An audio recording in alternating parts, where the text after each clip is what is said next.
We're only a quarter of the way through the season. There's still a long way to go, but some trends are developing, particularly when it comes to who you need to care about, and who you can ignore. The season interests vary, and most baseball fans enjoy rooting for their team and keep a cursory eye on division rivals and perhaps the rest of the league, but 10 teams are grabbing attention or are deserving of it early this season. So while, yes, Mike Trout is incredible and should be watched every night, the Angels don't make this list because the rest of his team is wholly uninteresting. Number 10. New York Mets. They're a mess off the field, and that makes everything they do on the field, right now, that's mostly losing, interesting. This is the soap opera baseball needs. Michael Conforto does add some level of non-morbid intrigue. He's really good. Number 9. Minnesota Twins. So they can't really hit and they're not pitching all that well, but they're in first place. That's weird, but you can thank their awesome defense, which is a joy to watch nightly. Also, Jose Berrios turning into an elite pitcher before our eyes is awesome to watch unfold. Number 8. Houston Astros. We already knew that they'd be good. The only question we had going into this season was how good they'd be. It turns out, super good. It's amazing what happens when you put a bunch of really talented players on the field together.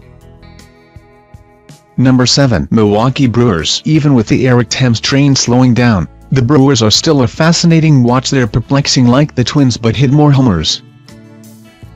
Number 6. Washington Nationals. They are the best slugging team in baseball, capable of putting 10 runs on the board every night, and they have a strong rotation as well. But that bullpen is terrible, and that means there's a sense of doom behind every late-inning lead. Number 5. New York Yankees. All rise. The Yankees mash at the plate with young, exciting talent, and they have 2 excellent starting pitchers and a strong bullpen. Then comes the 3 other starting pitchers. They're not doing so well right now, and that makes the Yankees a fascinating enterprise. Number 4. Texas Rangers. Last year's late-inning magic seems to have carried over to 2017, and that, paired with a spellbinding Yu Darvish, an up-and-down bullpen, and Joey Gallo, who is hitting .193 but has an OPS of .839, think about how ridiculous that is for a moment, puts the streaky Rangers, who, if they hit a slump, could blow it all up, extra intrigue, on this list. Number 3. Boston Red Sox. They were supposed to be really, really good this season. They're, in fact, aggressively mediocre. The blow-up potential is rising by the day, as is the ire at Fenway. Number 2. Colorado Rockies. As I wrote earlier this week, the Rocks are for real. They have a dominant bullpen, an improved starting staff, and a lineup that can mash for days, and hasn't clicked yet. Games in Coors Field are always worth your time and attention, but having a likable, good team playing home games there is a treat.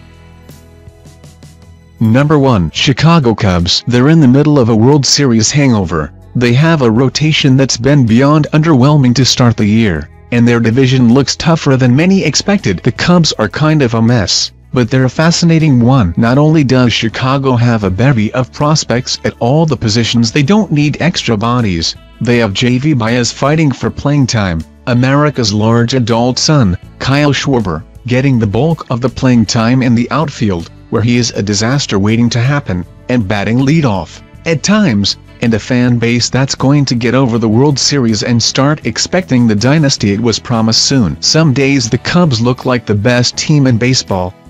Other times they look like it might be another 108 years. They are a roller coaster ride this year and the most interesting team in baseball.